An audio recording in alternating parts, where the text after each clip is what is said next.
روسی صدور کے درمیان ملاقات کے امکان کو مسترد کر دیا۔ روسی وزیر دفاع پھٹ پڑے، بولے امریکہ یوکرین اور جارجیا آنے کی کوشش کر رہا ہے جو ہمیں کسی صورت قبول نہیں ہے۔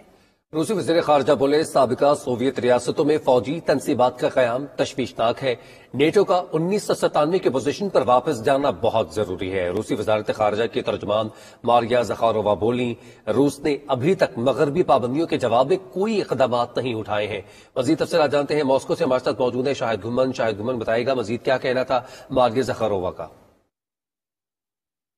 جی بالکل، ماسکو میں صحافیوں سے گفتگو کرتے ہوئے روسی صدر ولادیمیر پوتن کے ترجمان دن کی جانب سے یوکرین تنازع پر سازش کی پیشکش پر کہنا تھا کہ روسی اور یوکرینی وفود کے درمیان براہ راست بات چیت جاری ہے۔ ان کا کہنا تھا کہ یوکرینی صدر اور صدر پوتن کے براہ راست مذاکرات کا کوئی امکان نہیں ہے۔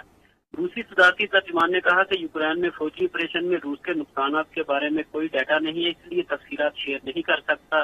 آپریشن ختم ہونے کے بعد روس کے نقصانات کے بارے میں معلومات دستیاب ہوں گی۔ روسی وزارت خارجہ کی ترجمان ماریا زخارووا نے کہا ہے کہ روس نے ابھی تک مغربی پابندیوں کے خلاف اپنے رد عمل کے اقدامات نافذ نہیں کیے ہیں، لیکن مغرب کے لوگ پہلے ہی دیکھ رہے ہیں کہ ان کے ممالک کی روس مخالف پابندیاں کیا اثرات مرتب کر رہی ہیں۔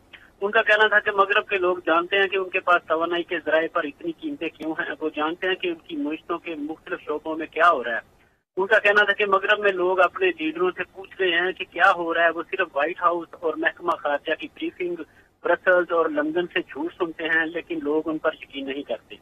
روسی وزیر خارجہ سرگئی لاروف نے جنیوا میں ہونے والی تخفیف اسلحہ کانفرنس میں فضائی حدود پابندی کی وجہ سے وہ جا نہ سکے، اس لیے انہوں نے اس کانفرنس میں آن لائن شرکت کی ہے۔ کانفرنس میں خطاب کرتے ہوئے روسی وزیر خارجہ کا کہنا تھا کہ ماسکو نیٹو ممالک سے قانونی طور پر سیکیورٹی کی ضمانتیں حاصل کرے گا۔